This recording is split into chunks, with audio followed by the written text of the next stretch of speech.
ដើមនៅរឿងដំបូងយើងបានឃើញថាមានបរិសម្នាក់បានលើកដៃហើយគាត់ផ្ដល់យោបល់ថាបើអញ្ចឹងពួកយើងប្រើប្រាស់ពាក្យថាសវិញទៅចាស់លើបែបនេះក៏ធ្វើមកបន្តិចរួចតបថាតើឯងគិតថាខ្លួនឯងនឹងមកពីសមាគមសមែនទេបរិសនោះឆ្លើយតបថាអត់ទេចាស់បន្តដឹងទេអ្វីដែលឯងបាននិយាយមុននេះតើឯងមកពីផ្នែកមួយនៃសមាគមសមែនទេឈ្មោះកម្លាំងដែលឯងបានប្រោឲ្យត្រូវឬក៏ខុសឯងក៏ដឹងច្បាស់ហើយរួចឯងគឺមិនត្រូវសួរសំណួរនៅក្នុងការប្រជុំមួយនេះទៀតទេបរិសនោះឆ្លើយយកស្របទាំងទឹកមុខអត់សង្ឃឹមចាស់បន្តរឿងទាំងអស់នេះធ្វើឲ្យគាត់នឿយហត់មែនទែនថែមពីនេះការបន្ថយច្បាប់របស់ពួកឯងសល់ត្រឹមតែ3បានហើយបរិសម្នាក់សួរថាតើលោកចង់ធ្វើការបន្ថយពីច្បាប់ចំនួន100មកសល់ត្រឹមតែ3មែនទេចាស់តបថាស្អីគេវាគឺមានច្រើនជាង100ទៀតមិនខ្វល់ហើយប៉ុន្តែឥឡូវនេះអនុវត្តត្រឹមតែ3នោះទេសិនបើពួកឯងចង់បោកបន្ថែមធ្វើការពិភាក្សាគ្នាឯងទៅបន្ថែមពីនេះបំផ្លាញផ្លូវរកស៊ីអាក្រក់របស់ពួកឯងរួចដោះលែងញ៉ាដែលពួកឯងបានចាប់ទៅរួចដុតឯកសារទាំងអស់មិនថាជាបូនធីឬក៏អ្វីនោះទេរួចCaptain គឺមិនអាចដកប្រាក់ចេញពីឃ្លាំងផ្ទុករបស់ម្ចាស់ប្រាសាទដោយខ្លួនឯងបានទេហើយពួកគេទាំងអស់គ្នានឹងនៅស្ងៀមរងចាប់ស្ដាប់សម្ដីរបស់ចាហាបន្តប្រើប្រាស់វានៅពេលណាដែលចាំបាច់បំផុតតែប៉ុណ្ណោះរួចធ្វើការសាងសង់ផ្ទះនៅទីនេះឲ្យបានច្រើនជួលមនុស្សមកពីខាងក្រៅដើម្បីឲ្យពួកគេសាងសង់ផ្ទះសម្បែងអ្វីដែលយើងបាននិយាយមុននេះពួកឯងយល់ដែរឬទេម្នាក់សម្លឹងមើលទៅកាន់ចាហាជាមួយនឹងទឹកមុខអាម៉េចនោះទេចាហាសូមបន្តតើការសៀននៅទីនេះយ៉ាងម៉េចដែរបរិម្នាក់និយាយថា Captain Doko បាននិយាយរឿងនេះជាច្រើនកាលពីពេលមុនបើក៏ទៅទាំងអស់នេះវាមិនដូចគ្នាទេវាគឺគ្រាន់តែស្រដៀងតែប៉ុណ្ណោះត្រូវហើយតើអ្នកទាំងអស់គ្នាធ្លាប់ឮរឿងនេះពីមុនមកដែរទេបរិម្នាក់តបថារឿងនេះគាត់ធ្លាប់ឮជាច្រើនដងមកហើយចាហាលើបែបនេះក៏សម្លឹងមើលទៅកាន់ Doko រួចប្រាប់ថាឯងធ្វើបានល្អទៅ Doko លើបែបនេះក៏តបថាខ្ញុំនឹងធ្វើវាជាមួយនឹងទឹកមុខរៀងផាត់ភ័យដែរបន្តមកចាហាក៏ចង់ផ្លាស់ប្ដូរសម្លៀកបំពាក់ដោយសារក្អែរបស់គាត់ពោពេញទៅដោយឈាមបន្តពីនោះមកពេលរាត្រីក៏ឈានចូលមកដល់សាររឿងគឺបានកាមកដល់សម្ព័ន្ធទន្សាយខ្មៅវិញហើយយាមដូចជាឃើញមនុស្សនៅខាងក្រៅរួចសួរថាពីណាគេហ្នឹងចាហាក៏តបថា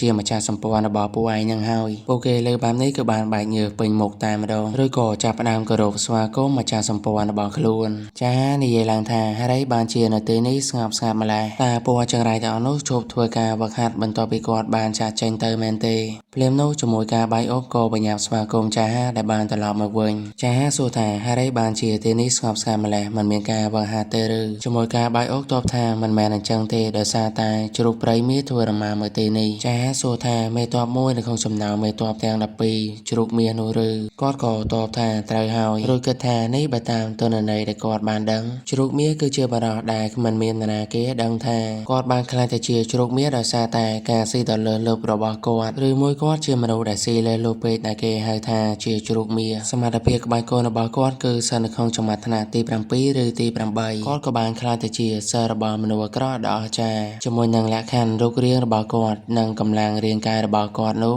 គាត់បានខ្លាចទៅជាយ៉ាង Master នៃក្រុមពាណិជ្ជកម្មដែលមានបំផុតនិងផ្ដល់ឲ្យប្រាក់ជាច្រើនទៅដល់មនុស្សអាក្រក់ដ៏អស្ចារ្យបន្តិចក្រោយមកយើងឃើញថាចាក៏ធ្វើរមាចូលមកខាងក្នុងគាត់បានឃើញថាជ្រូកមាសនេះគឺកំពុងតែអង្គុយស៊ីអីជាមួយនឹងមហោពេញតុហើយនៅពេលភ្លាមនោះដែរជ្រូកមាសនោះក៏ចាអារម្មណ៍ពីវត្តមានរបស់ចាហាវាឃើញចាហាហើយក៏ប្រើឲ្យចាហាទៅយកទឹកនៅទីនោះឲ្យបន្តិចមកចាហាលើសម្ដីរបស់វាបែបនេះក៏រៀងសម្លក់ទៅលើវាបន្តិចផងដែរជ្រូកមាសនោះដែលឃើញថាចាហាមិនធ្វើតាមសម្ដីរបស់ខ្លួនក៏សួរថាតើឯងធ្វើអ្វីហ្នឹងយើងប្រាប់ឲ្យឯងយកទឹកឲ្យយើងភ្លាមនោះចាហាក៏បានទាញអាទិនស្រាដើរចូលទៅឬគាត់ក៏បានចាក់ស្រានោះឲ្យវារួចគិតថាអាជ្រូកនេះវាហ៊ានធ្វើបែបនេះតែវាមិនបានភ័យខ្លាចសម្ព័ន្ធទន្សាយខ្មៅទេឬដែលជាមនុស្សដែលគាត់បានបន្លំខ្លួននៅពេលនេះជ្រូកមាសក៏និយាយថាយើងមិនដែលឃើញឯងពីមុនមកទេតែឯងដឹងថាលបងទន្សាយទៅណាដែរទេមិនត្រូវទេម្ចាស់សម្ព័ន្ធរបស់ឯងតែគាត់ទៅណាហើយចាឆ្លើយតបនៅក្នុងចិត្តថាវាបានទៅឋានសួគ៌បាត់ហើយនៅពេលភ្លាមនោះចាក៏បានខ្លួនដើរចាក់ចេញទៅវិញជ្រូកមាសឃើញទង្វើចាបែបនេះក៏រៀងខឹងផងដែរចំណែកជាមួយការបាយអុកក៏ប្រាប់ថាគាត់ក៏បានរៀបចំសម្លៀកបំពាក់ថ្មីដែលដឹងថាចានឹងត្រូវការវាចំណែកជ្រូកនេះវិញវាស៊ីឡើងភើមកបាត់ហើយនៅពេលនោះវាចាប់អារម្មណ៍ថាមានមនុស្សកំពុងតែដើរចូលមកម្នាក់នេះគឺជាចាហារដែរទេគ្រាន់តែគាត់ពាក់របាំងមុខទន្សាយខ្មៅតែប៉ុណ្ណោះជ្រូកក៏និយាយថាលបងទន្សាយវាអស់រយៈពេលយ៉ាងយូរហើយដែលមិនបានជួបគ្នាចាហាសួរបោវិញតើឯងចង់បានអ្វីជ្រូកចង្រៃ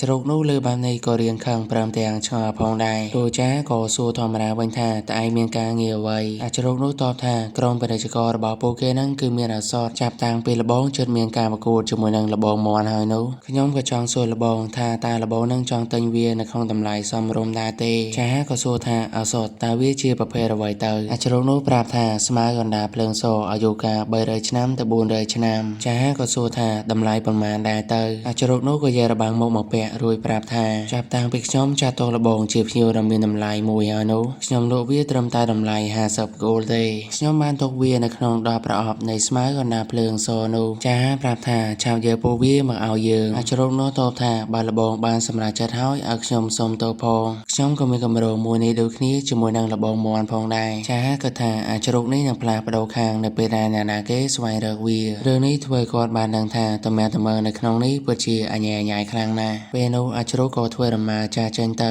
ចាស់ក៏ថា50 gold អសតណាដែលមានប្រយោជន៍ច្បាស់ជាមានតម្លៃថ្លៃហើយចាស់ក៏គិតចាប់តាំងពីជួរដែលគាត់ចាប់ផ្ដើមដំបូងម្ដងពេលនេះគឺគ្មានលុយទេចាស់ក៏ថាគាត់ត្រូវតែប្រើប្រាស់ខួរក្បាលមិនមែនចាយលុយទៅពីទេដែលនៅក្នុងចិត្តរបស់គាត់នៅពេលនេះពោពេញទៅដោយសន្តិភាពបន្តិចក្រោយមកអាចរោគនោះក៏បានយកអសតរបស់ខ្លួនមកទីនេះអាចរោគនិយាយថាលបងដឹងហើយមែនទេអសតប្រភេទនេះគឺពិបាកស្វែងរកដែរដូច្នេះលបងគួរតែប្រើវាតាមតែអាចធ្វើទៅបានទៅចាស់លើបែបនេះក៏ចាប់យកអសតមួយដាក់ចូលទៅក្នុងមាត់អាចរោគឃើញបែបនេះក៏សួរថាតើយ៉ាងម៉េចដែរចាស់តបថាវាមិនអីទេអាចរោគតបថាបើមើលទៅលបងដូចជាធ្លាប់ញ៉ាំអសតប្រភេទនេះពីមុនមកអញ្ចឹងចាស់គាត់ថាជីវិតមុនរបស់គាត់ក៏ធ្លាប់ស៊ីដែរតែអាយុកាលរបស់វាត្រឹមតែ100ឆ្នាំតែប៉ុណ្ណោះរួចចាស់មិនគិតថាអាចរោគនេះនឹងឲ្យគាត់លេបយកអសតទាំងអស់នេះទាំងអស់ទេរួចចាស់ក៏ឲ្យជាមួយការបាយអុកទៅបើកហឹបនោះមកជាមួយការបាយអុកលុយហើយក៏យកប្រើផងដែរអាចរោគក៏សួរថាតើគាត់នឹងចេះមើលថ្នាំដែរទេចាស់សួរថាតើឯងមើលងាយទៅកាន់ជាមួយការបាយអុកមែនទេអាចរោគបដិសេធថាគាត់មិនមែនចង់មើលងាយឡើយចាស់ក៏ប្រាប់ថាជាមួយការបាយអុកស្ថិតនៅក្នុងមូរីមអស់រយៈពេលចំនួន30ឆ្នាំហើយគាត់គឺជា legendary នៅក្នុងការវិនិច្ឆ័យឱសថជាមួយការបាយអុកឬដូច្នេះក៏រំភើបផងដែររួចចាស់ក៏បានលើកឡើងនៅរហស្សនាមរបស់គាត់ជាច្រើនមែនទែនបានធ្វើឲ្យជាមួយការបាយអុកលើហើយក៏រៀងស៊ីចូលផងដែរចាស់បន្តគាត់គឺអាចហិតដឹងក្លិនរបស់ឱសថនៅក្នុងចម្ងាយ100 ម៉ាយឯណោះរួចថែមទាំងលើកសរសើរជាមួយការបាយអុកជាមនុស្សដ៏ល្បីល្បាញនៅក្នុងមូរីមរួចក៏ប្រាប់ថាមនុស្សដ៏អស្ចារ្យបែបនេះគឺជាជាមួយការបាយអុកនឹងហើយជាមួយការបាយអុកតបថាគាត់គឺពិតជាមានកិត្តិយសមែនទែនអាចរោគក៏តបថាបើបែបនេះមែនពិតជាអស្ចារ្យណាស់ហើយជាមួយការបាយអុកក៏ពាក់ស្រោមដៃហើយនិយាយថាឥឡូវគួរតែចាប់ផ្ដើមហើយរួចគាត់ក៏បានបើកហឹបនោះដែលមានឱសថនៅខាងក្នុងគាត់ក៏ចាប់ផ្ដើមស្រូបយកក្លិនចេញពីឱសថនោះរួចក៏ចាប់ផ្ដើមងាកឆ្វេងងាកស្ដាំពិនិត្យមើលទៅលើឱសថនោះរួចក៏ប្រាប់ទៅកាន់ចាស់ថាឱសថទាំងអស់នេះគឺដូចគ្នាទេទោះបីជាណាប៉ះសិនបើមើលនៅត្រង់កន្លែងនេះផ្នែកនៃរឿងរបស់វាមើលទៅដូចជាខុសប្លែកបន្តិចវាហាក់បីដូចជាមាននរណាគេម្នាក់ធ្លាប់ភ្លក់វារួចហើយអាចរោគលើបែបនេះក៏រៀងខឹងផងដែររួចនិយាយថាយើងឲ្យឯងនិយាយអំពីអត្ថប្រយោជន៍របស់វាហេតុអីបានជានិយាយបែបនេះឱសថនេះគឺជារបស់ល្អ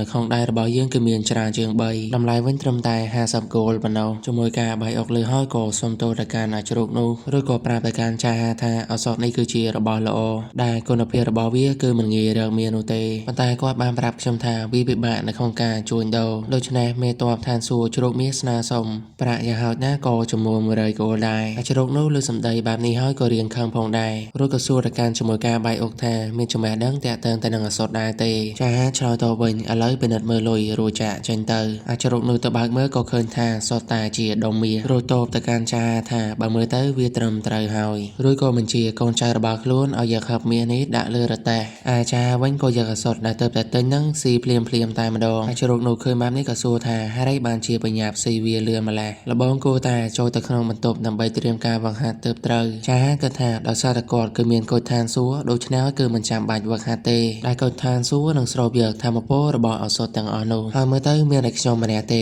ដែលអាចសម្រេចបានជាខាងក្នុងបែបនេះចំណែកអាចរោគនោះក៏ប្រាប់ប្រកាន់ជាមួយការបាយអុកថានៅពេលដែលលបងរនសាយធ្វើការវឹកហាត់គួរតែបន្ថែមអ្នកការពារឲ្យតឹងរឹងបន្តមកវាក៏បានលាចាចាក់ចេញទៅជាមួយការបាយអុកក៏សួរទៅកាន់ចាថាមិនធ្វើការវឹកហាត់ទេឬចាដល់រមាំងមករួចតបថាមិនអីទេរួចអាណាទៅអ្នកគ្រប់គ្រងដតីទៀតជាមួយការបាយអុកតបថាពួកគេកំពុងតែជើងនៅចំណុចសំខាន់ជាផ្លូវដែលជ្រូកមាសនោះធ្វើការឆ្លងកាត់ចាតបថាល្អណាស់បើអញ្ចឹងពួកយើងទៅយកលុយមកវិញជាមួយការបាយអុកតបថាតើអាច จะមានបញ្ហាដែរទេបើយើងធ្វើសកម្មភាពភ្លាមៗបែបនេះចាហាតបថាជាមួយការបាយអុកខ្ញុំមិនមែនជាមនុស្សដែលរៀបគម្រោងការទេទោះបីជាណាពួកយើងត្រូវតែប្លន់លុយទាំងអស់នោះយកមកវិញទោះបីជាមានភាពភ័យខ្លាចកំហឹងឬក៏អ្វីក៏ដោយជាមួយការបាយអុកស្ដាប់លើបែបនេះឡើងស្លងតាមចាហារួចក៏ឆ្លើយតបថាខ្ញុំមិនចង់ចាំវាទៅក្នុងចិត្តចំណែកចាហាគិតថារងចាំយើងណាបងប្រុសយើងនឹងទៅជួបឯងនៅក្នុងពេលបន្តិចទៀតនេះចំណែកជាមួយការបាយអុកក៏សួរទៅកាន់ចាហាថាហេតុអីបានជាលោកចង់វាបហាមេតបឋានសួគ៌ជ្រូកមៀចាហាឆ្លើយតបថាគឺមានហេតុផលច្រើនណាស់ទីមួយនោះគឺវាបានយកលុយរបស់ពួកយើងទៅបន្ទាប់មកវាហ៊ានបញ្ជាយើងឲ្យចាក់ស្រាឲ្យវា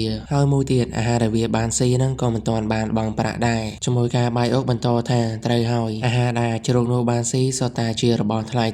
ចាហាបន្តមួយទៀតវាក៏ជាអ្នកហាត់ក្បាច់គុនដែលឆ្លើយម្នាក់ដែរនិយាយទៅគឺមានហេតុផលច្រើនណាស់ដែលយើងត្រូវតែវាបហាវាជាមួយការបាយអុកលើបែបនេះក៏មើលទៅកាន់ចាហាដូចជាស្ងប់ស្ងាយណាស់អញ្ចឹងស្បែកនៅខាងរទេះរបស់អាជ្រូកនេះវិញមនុស្សនៅក្នុងរទេះនិយាយទៅកាន់អាជ្រូកនោះថាអរគុណណាស់សម្រាប់ការខិតខំប្រឹងប្រែងរបស់លោកអ្វីគ្រប់យ៉ាងកំពុងតែដំណើរការតាមផែនការលោកម្ចាស់ហើយពួកយើងបានលក់ឱសថចំនួន3ឲ្យទៅកាន់ទន្សាយខ្មៅបើសិនបើយើងលក់ឱសថចំនួន4ឲ្យទៅកាន់មនសនោះអាជ្រូកនោះបន្តទន្សាយខ្មៅមិនដឹងពីហេតុផលដែលសុកវាចាញ់នោះទេប៉ុន្តែនៅក្នុងពេលភ្លាមនោះរទេះដែលពួកវាកំពុងតែជិះនឹងក៏បានឈប់មិនមែនឈប់នោះទេគឺថាបាត់បង់ការគ្រប់គ្រងតែម្ដងដែលហេតុបែបនេះកើតឡើងធ្វើឲ្យក្បាលជ្រូកនោះបើកឡើងប៉ុណ្ណាណីរួចអប៉ែម្នាក់ក៏សួរទៅកាន់អ្នកបើកបរថាមានអ្វីកើតឡើងនឹងអប៉ែនោះតបថាគឺមានរទេះមួយកំពុងតែរារាំងផ្លូវរបស់ពួកយើងអាជ្រូកនោះនិយាយថាពួកវាបើចង់ចតមិនចតនៅគៀមផ្លូវទៅហើយបានជាចតកណ្ដាលផ្លូវទៅវិញរួចក៏ឲ្យអប៉ែនោះប្រញាប់ទៅដោះស្រាយបញ្ហាមួយនេះឲ្យឆាប់ទៅលើបែបនេះវាក៏ធ្វើតាមបញ្ជាចំណែក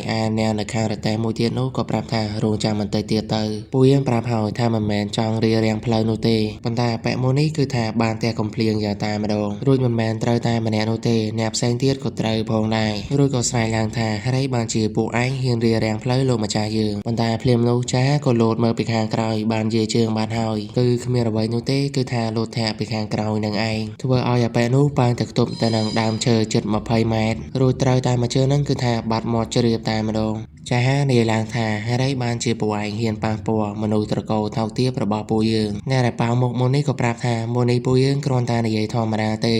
ជ្រូកមាសក៏ចេញមកហើយសួរថាក្រែងឯងជាអ្នកបម្រើទេឬឈប់សិនតើរឿងមួយនេះវាមានន័យយ៉ាងម៉េចទៅចាហាតបថាអ្នកបម្រើពួកគេចង់ធ្វើអ្វីក៏ធ្វើទៅយើងមិនខ្វល់ទេជ្រូកនោះតបថាតើឯងគិតថាយើងនឹងដោះលែងរឿងនេះដោយសារតើឯងក៏ជាបងប្អូនអ្នកបម្រើនោះឬចាហាមិនបានតបទេរួចក៏សម្លក់ទៅកាន់អប៉ែនោះជ្រូកគិតថាអ្នកបម្រើស្អីគេមានចរិតបែបនេះនោះបន្ទាប់មកវាក៏តបថាយើងយល់ហើយពួកឯងធ្វើនេះគឺមានគោលបំណងឯងប្រហែលជាដឹងហើយថាយើងគឺជាសិស្សរបស់មនុស្សអាក្រក់កំពូលនោះរួចវាក៏បានបញ្ចេញក្បាច់គុនត្រៀមប្រយុទ្ធនិងរៀបរាប់ពីកេរ្តិ៍ឈ្មោះរបស់វាជាច្រើនទៀតវាបន្តទៀតថាបើសិនបើជាចាហាហ៊ានធ្វើបែបនេះដាក់ក្រុមពាណិជ្ជកម្មរបស់វានឹងចាហាគឺត្រូវតែបង់នៅតម្លៃនៅពេលដែលក្រុមពាណិជ្ជកម្មបានដឹងរួចវាក៏ចង្អុលទៅកាន់ចាហារួចនិយាយថាមើលតែឯងមិនមែនជាអ្នកបម្រើទេទោះបីជាណាឯងគឺគ្រាន់តែជាដុំអាចមួយដែលចង់បានលុយតែប៉ុណ្ណោះចាហាដើរចូលទៅរួចនិយាយថាយើងមិនគួរមិនខ្វល់ពីអ្វីដែលឯងបាននិយាយទេជ្រូកនោះឃើញចាហាដើរចូលមកបែបនេះក៏បានបញ្ចេញកម្លាំងរបស់ខ្លួនភ្លាមនោះពួកគេទាំងពីរនាក់ក៏បានប្រើប្រាស់អមាធម្មពលដើម្បីប៉ះគ្នា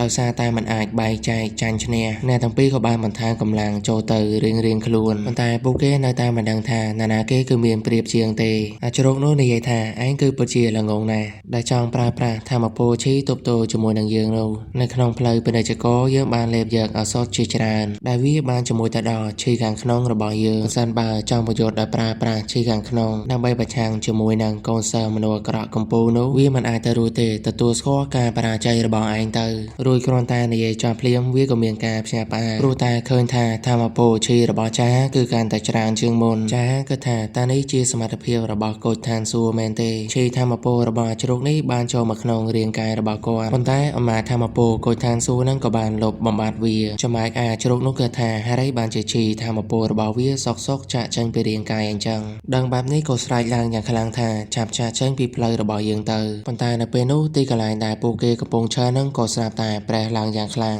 ចំណែកស្រោមុខរបស់ជ្រូកនោះគឺចាប់ផ្ដើមប្រេះហើយវាគិតថាហេតុអីបានជាចាហាមិនទាន់អស់កម្លាំងទៀតចាហាគិតថាកូនឋានសួគ៌របស់គាត់បានស្រូបយកឈីធម្មពលរបស់ជ្រូកនេះដោយគ្មានធម៌មេត្តាព្រោះយើងក៏ឃើញថាសភាពរបស់ ជ្រូកនេះគឺកាន់តែយ៉ាប់យ៉ឺនទៅហើយអាចារ្យគិតបន្តទៀតប្រសិនបើគាត់បញ្ឈប់នៅពេលនេះគាត់ប្រហែលជាទទួលរងរបួសចេញមកពីស្គីបាតដៃរបស់អាជ្រូកនោះហើយប៉ុន្តែប្រសិនបើគាត់មិនបញ្ឈប់វិញនោះជីវិតរបស់អាជ្រូកនេះប្រកាសជាត្រូវបាត់បង់ហើយបញ្ហាវាមិនធំនោះទេប្រសិនបើអាជ្រូកមួយនេះស្លាប់ចាប់តាំងពីគាត់នឹងមានគម្រោងការចង់សម្លាប់ទៅកាន់មេតបឋានសួគ៌ទាំង12ប៉ុន្តែគាត់គឺមិនចង់ឲ្យវិញ្ញាណសងសឹកចាក់ចូលទៅក្នុងគុជឋានសួគ៌ឡើយបើរឿងមួយនោះកើតឡើងគាត់មិនខុសគ្នាអ្វីពីមេដឹកនាំសាសនាបិសាចទេនៅពេលនោះចាក៏បញ្ឈប់ការប្រើប្រាស់ធម្មពលឈីរបស់គាត់ទោះបីជាអាណាឈីដែលគាត់ទទួលបានហ្នឹងគឺមិនតិចនោះទេដូច្នេះគាត់គឺមានតែវាយឲ្យអាជ្រូកនោះប៉ើងទៅខាងក្រោយបន្ទាប់មកគាត់ក៏ចាប់ផ្ដើមប្រមូលផ្ដុំធម្មពលឈីរបស់គាត់ដែលគាត់បានបំរុងវាទៅជាដុំដ៏តូចមួយ